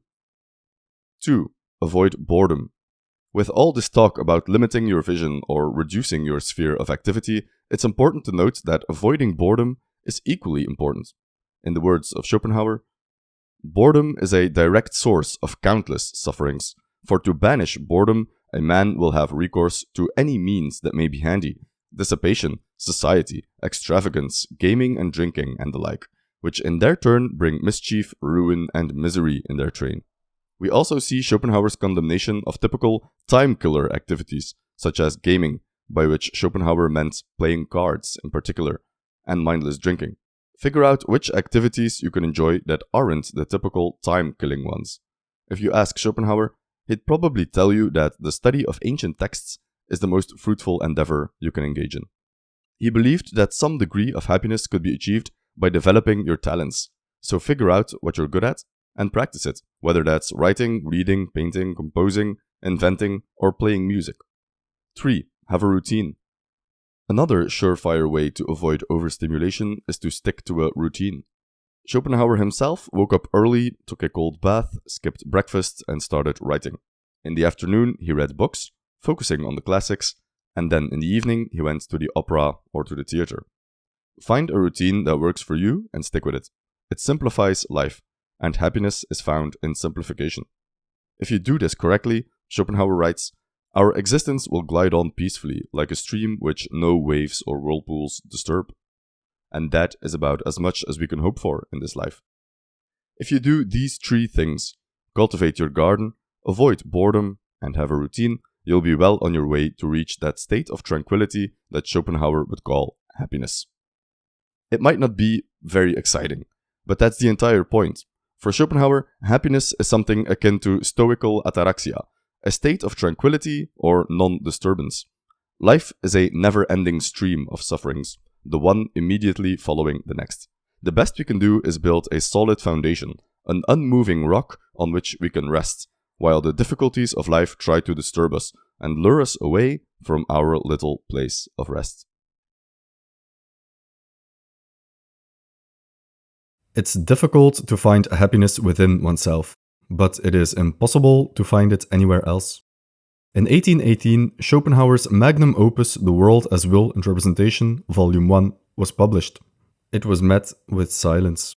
It was only in 1853, 35 years later, with the publication of a collection of essays called the Parerga und Paralipomena, that Schopenhauer would acquire the recognition and fame he had desired all his life. And although Schopenhauer himself died in 1860, enjoying his fame only for around 5 years, his influence would gradually grow until he was considered to be the most influential German philosopher up until the First World War. In other words, it was not his major philosophical work, but a collection of essays intended for a broad audience that made Schopenhauer famous. One such essay, if you can call it an essay, it's actually more of a book within a book, are the so-called aphorisms on the wisdom of life. In this work, Schopenhauer lays out his eudaimonology, a theory on how to lead a happy existence. This theory will be the subject of this video series. This first part will serve as an introduction to the work as a whole, while subsequent parts will each tackle a particular section or chapter of the work. If you want to be notified when these subsequent parts are released, please consider subscribing to the channel and clicking the bell button. The first thing to be said about this work is how contradictory it is to Schopenhauer's main philosophy. The grand conclusion of the world as will and representation is that life is generally not worth living. The world is a hell, and life is full of suffering. Schopenhauer's highest ethical ideal in this work is the life of the ascetic, someone who withdraws from the world and turns his back on ordinary life. If you are interested in the philosophy behind all of this, you can check out our big video dedicated to this major work. However, Schopenhauer always maintained that this saintly hermit life is a path only a few individuals can take. The vast majority of people simply don't have it in them to live their life in this way. Schopenhauer's aim with the wisdom of life is to write for the common man, not for the holy saint. In order to do so, he must cast aside the main conclusion of his work and proceed with pragmatism and realism. We are not concerned with philosophy or the search for truth. We are writing a practical manual on the happy life.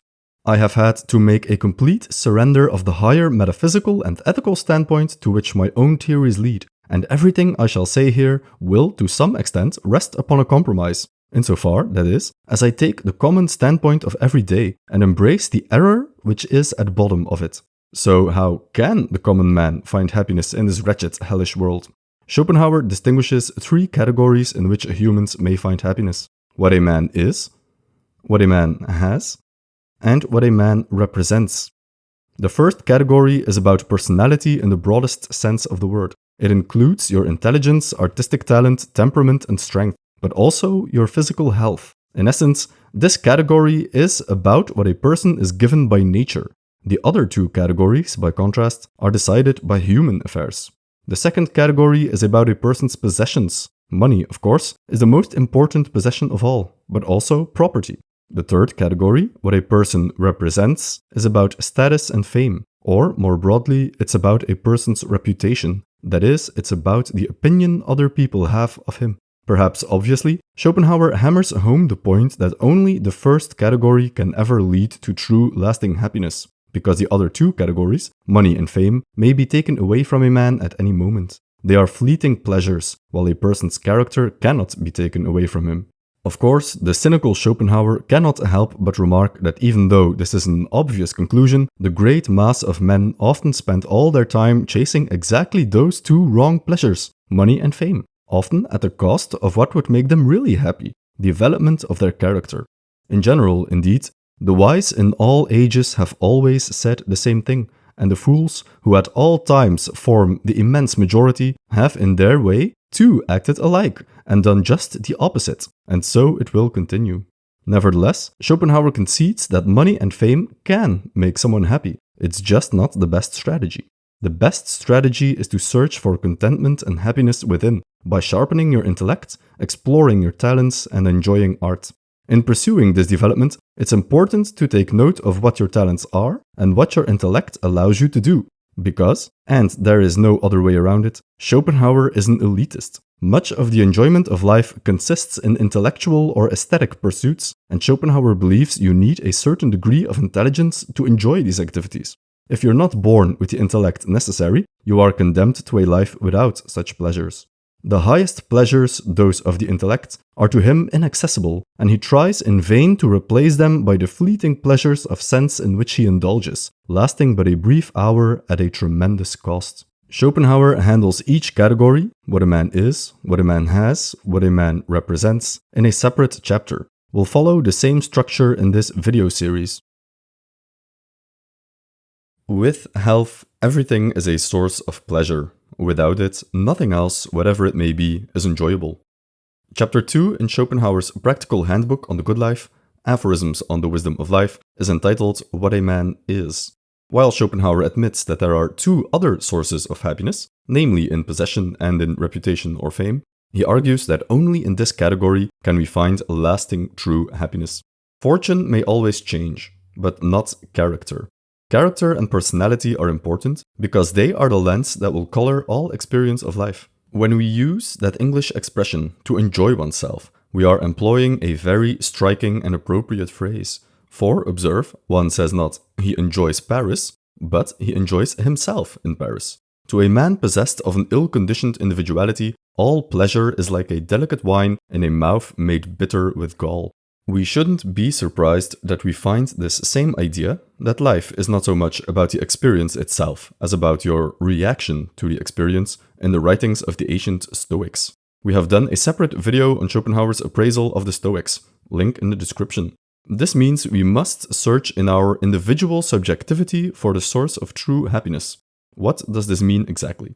Subjective blessings, a noble nature, a capable head, a joyful temperament, bright spirits, a well-constituted, perfectly sound physique, in a word, mens sana in corpore sano, are the first and most important elements in happiness, so that we should be more intent on promoting and preserving such qualities than on the possession of external wealth and external honor.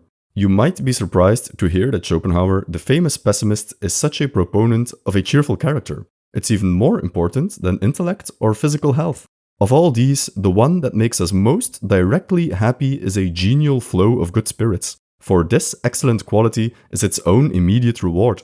The man who is cheerful and merry has always a good reason for being so. The fact, namely, that he is so. Of course, you could say that a cheerful disposition is the result of happiness, not the cause of it. Not necessarily so for Schopenhauer. While we should always welcome a merry feeling when it arrives, for it never arrives inopportunely, its arrival is ultimately largely out of our control. We should enjoy it when it's here, but it's better to learn how to be content without it. We can make our lives better, however, if we work on the conditions that make it easier for cheer and joy to arrive on our doorstep. And the most important thing you can do for this is to take care of your health. We know from biographical information that Schopenhauer was overly concerned with his own health. He took a cold bath every morning and walked for 2 hours per day, even in his old age. Schopenhauer gives us a list of recommendations, such as the need for daily exercise in the open air, cold baths, the avoidance of stress and negative emotions. But what is missing, curiously enough, is a warning against unhealthy food. Could it be that unhealthy food was simply not a concern for someone writing in 1851, before fast food and other processed foods were widely consumed? This discussion on physical health is not merely here for show. Schopenhauer is abundantly clear on its importance. 9/10 of our happiness depends upon health alone. With health, everything is a source of pleasure. Without it, nothing else, whatever it may be, is enjoyable.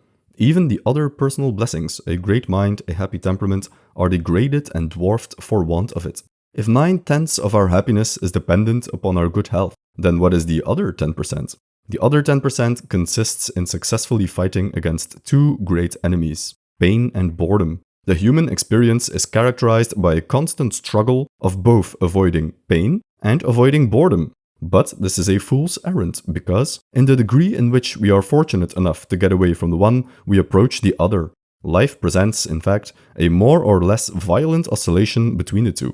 Unlike other passages in the Wisdom of Life, this point is actually in complete agreement with Schopenhauer's main philosophy. Being in a state of need is equal to being in pain or suffering. Accordingly, the poor are in a state of suffering because all of their energy is directed towards fulfilling their needs for food and shelter. The rich, on the other hand, have all their needs met. And what is the reward for that? Boredom. It's obvious how we can win the battle against the first enemy, pain. This is an objective condition. Good health, and also enough money and property to live comfortably, is the solution. Chances are, if you are watching this YouTube video, your problem, in Schopenhauer's terms, is not pain but boredom. Boredom is a subjective state of mind. Therefore, the cure for boredom is found within yourself. The cure for boredom is the development of the intellect. The cure for boredom is studying. Nothing is so good a protection against such misery as inward wealth, the wealth of the mind, because the greater it grows, the less room it leaves for boredom. Nothing pleasures the mind so much as the contemplation of ideas. To the great mind, ideas never run out, and so the pleasure gained from them is infinite. And because the pleasures of the intellect are subjective, even the most boring of objective circumstances, for example, waiting in line, become bearable for the intellectually gifted person. While others have to distract themselves from their boring environment, an intelligent mind will simply turn to itself and delight in its own thought. Schopenhauer also makes a ranking of leisure time activities. Perhaps unsurprisingly, The greatest intellects concern themselves with philosophy and poetry, art forms that are not dependent upon the will or the body, but only on the intellect.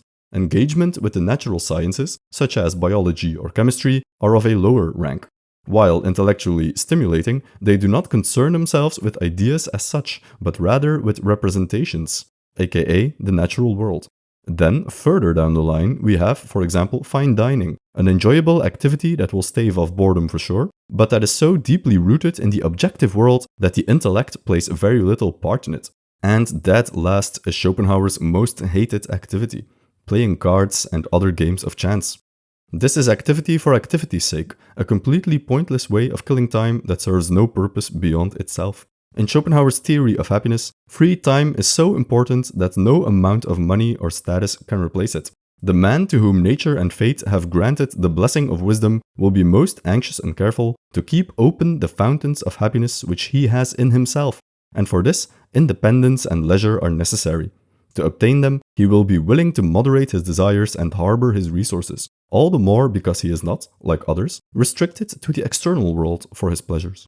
The flip side of this story is that continuous intellectual development will lead to alienation. Crudely speaking, other people around you simply can't keep up. This gives an isolation to their character, which is all the more effective since other people never really quite satisfy them as being, on the whole, of a different nature. But to the true person of genius, this is not a big deal. In fact, the genius enjoys being alone, free from the distractions that social life offers. So, in a nutshell, here is how Schopenhauer recommends you spend your time. Step 1. Have as much free time as possible. Step 2. Take care of your health by taking long walks and cold baths. Step 3. Develop your talents, preferably in art, philosophy, and poetry, or science. One of the critiques of The Wisdom of Life is that Schopenhauer seems to have written it simply to rationalize his own behaviors and personality. Schopenhauer loved taking long walks and ice-cold baths. And what do you know? He just so happens to recommend these two things for maximum happiness. It's also well known he wasn't a particularly pleasant person to be around. So, now we are reading about how geniuses enjoy solitude. Is this because Schopenhauer is trying to justify his own lack of social skills and charisma? What do you think? Let us know in the comments below. In the next part in this series, we will go over the second pillar of happiness Schopenhauer examines: what a man has. In other words, we will talk about money. Stay tuned. It is difficult, if not impossible, to define the limits which reason should impose on the desire for wealth. Let's talk about money. Money and property are the subject of the third chapter in Schopenhauer's Manual for the Good Life, Aphorisms on the Wisdom of Life. As we saw in the previous part in this series, Schopenhauer makes it clear that money, by itself, is not enough to make someone happy. True happiness can only come from within, by having good health and by developing your intellect and your talents. However, there's an obvious point to be made here. In order to develop your talents, or to enjoy art, or to read philosophy, you need free time. And in order to have free time, you need money. Money, for Schopenhauer, is simply the means by which you buy time. Money, by itself, is never the goal. But Schopenhauer isn't a dreamer either. He won't tell you that you can be happy as the starving artist, living on the street so long as you're chasing your passion. If you're lucky, you are born into a wealthy family. If you're like most of us, you're not so lucky, and you need to work to earn money. But having to work for money is not the biggest obstacle to a happy life. The real problem is greed. Riches, one may say, are like seawater. The more you drink, the thirstier you become. In your quest for money and wealth, there is constant pressure on you to limit your desires. Money has a tendency to take hold of someone. People want more money than they need. It becomes an addiction.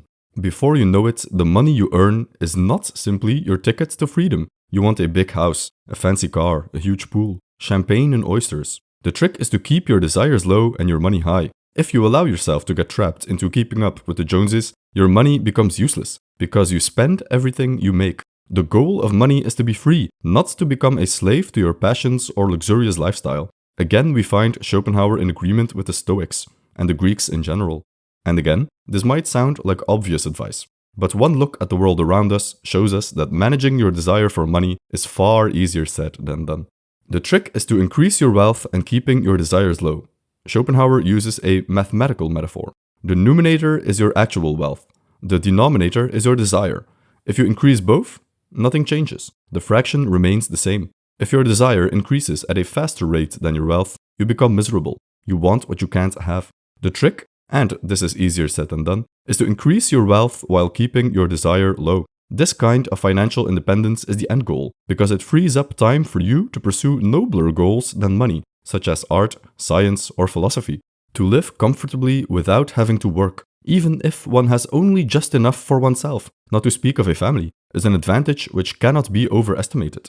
For it means exemption and immunity from that chronic disease of penury, which fastens on the life of man like a plague. It is the emancipation from that forced labor which is the natural lot of every mortal. Now, let's say you have made enough money in order to never have to work again, or you inherited a large sum of money, or you win the lottery. We mentioned how you should use this money to develop your talents and train your intellect. But what if you don't? Schopenhauer has a word of warning for you. But a man who does none of these things, who does not even try to do them, who never attempts to learn the rudiments of any branch of knowledge so that he may at least do what he can towards promoting it, such a one, born as he is into riches, is a mere idler and thief of time, a contemptible fellow. The chapter on money is the shortest of the 3 chapters that make up the trilogy of pillars for human happiness. This could be a deliberate statement by Schopenhauer. Most people assume that money will buy them happiness. They start chasing a career or some lucrative business. They spend all their time trying to obtain wealth, and then, when they do, they realize it's not all that great. The person of wealth, whether he is born into his riches or escapes poverty through hard work, soon learns that he is afflicted by intense boredom. Sooner or later, he will have to come to terms with what Schopenhauer said at the beginning of the aphorisms of the Wisdom of Life. True happiness is found within, in the internal world, not in the external one. The chapter on money is short, because money is not important. You need enough money in order to pursue more important things, such as knowledge, culture, and wisdom. In other words, your character and personality are more instrumental in attaining happiness than money is. And, as an added bonus, those things can't be taken away from you. Money, on the other hand, can disappear in the blink of an eye. There is a third pillar to human happiness. It's even more tricky than money. It can come in an instant, it can disappear in an instant. But it's also human nature to want it. No one can escape its temptations. Even Schopenhauer himself desperately wanted it, and he kept chasing it his entire life. In the next part, we will discuss fame. By a peculiar weakness of human nature, people generally think too much about the opinion which others form of them.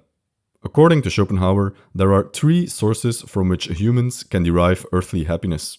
They are the following: what a man is, what a man has, what a man represents. These categories are not created equal. The first one, concerning your character, personality, and intellect, is by far the most important one. The second, concerning money and free time, is of secondary importance. And the third category, about social status, honor, and fame, is the least important. Yet, because of a flaw in human nature, we tend to overestimate its importance. We have done separate videos on the first 2 categories. This video will be about the third.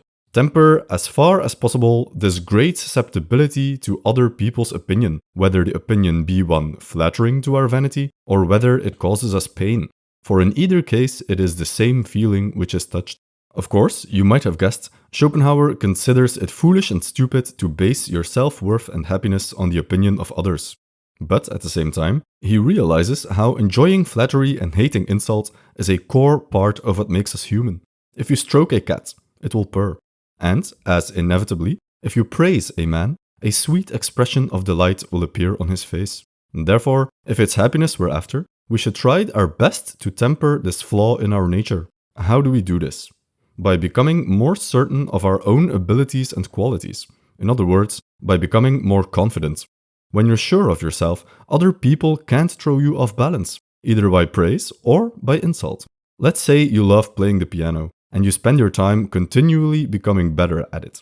If someone comes along to insult you and tell you your musical skills are horrible, it shouldn't faze you. You know you play the piano well. You spent years learning the instrument, you're improving every day. You know what you're worth. The same is true of praise. If you're truly confident in your ability to play the piano, then when someone gives you a compliment, it shouldn't really be a big deal to you either. You know you play the piano well. You've been doing it for years. A compliment is nice, for sure, but it shouldn't change your self-worth, just like an insult shouldn't.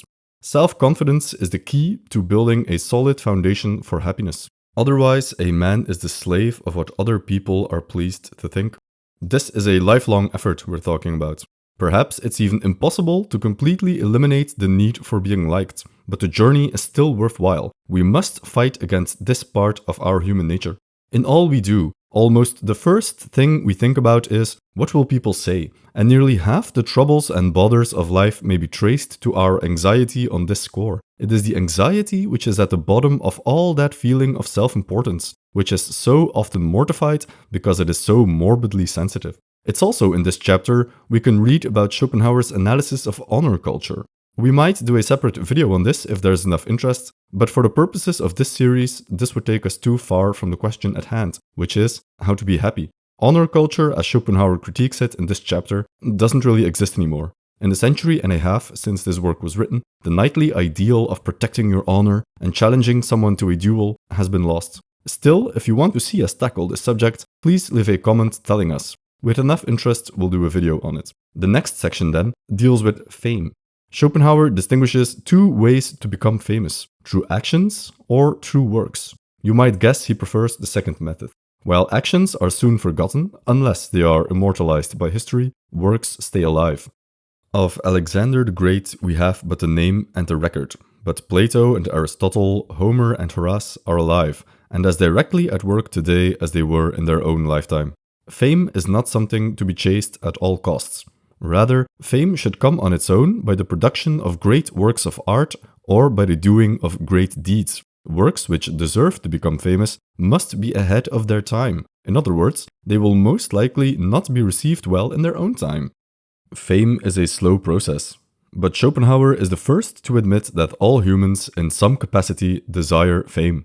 Consider the following passage, which is almost certainly autobiographical. From the point of view of human happiness, fame is, surely, nothing but a very rare and delicate morsel for the appetite that feeds on pride and vanity, an appetite which, however carefully concealed, exists to an immoderate degree in every man, and is, perhaps, strongest of all in those who set their hearts on becoming famous at any cost. Such people generally have to wait some time in uncertainty as to their own value, before the opportunity comes which will put it to the proof and let other people see what they are made of. But until then, they feel as if they were suffering secret injustice.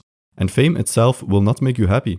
We are back to developing your talents and intellect, because not the fame itself will bring you happiness, but those capacities which allowed you to become famous in the first place. The truth is that a man is made happy not by fame, but by that which brings him fame, by his merits, whether they be moral or intellectual. With this we come to our conclusion. With aphorisms on the wisdom of life, Schopenhauer set out to write a practical handbook on the happy life. He identified 3 distinct sources from which humans can attain happiness. We tackled each source in a different part of this series. What a man is, what a man has, what a man represents. But we very quickly saw that only the first category is of real importance, because the others only exist for its benefit. The first category is all about developing your talents, enjoying and creating art, and committing yourself to study and reading. Money, the subject of the second part, only serves to free up time so you can do more of the aforementioned activities. Fame, the subject of the third part, is also just a byproduct of working on your talents.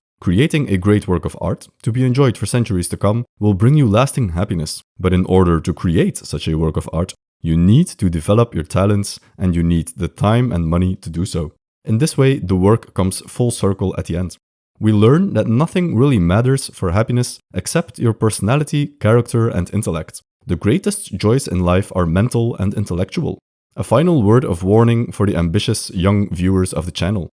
You should enjoy your youth and take care of your health.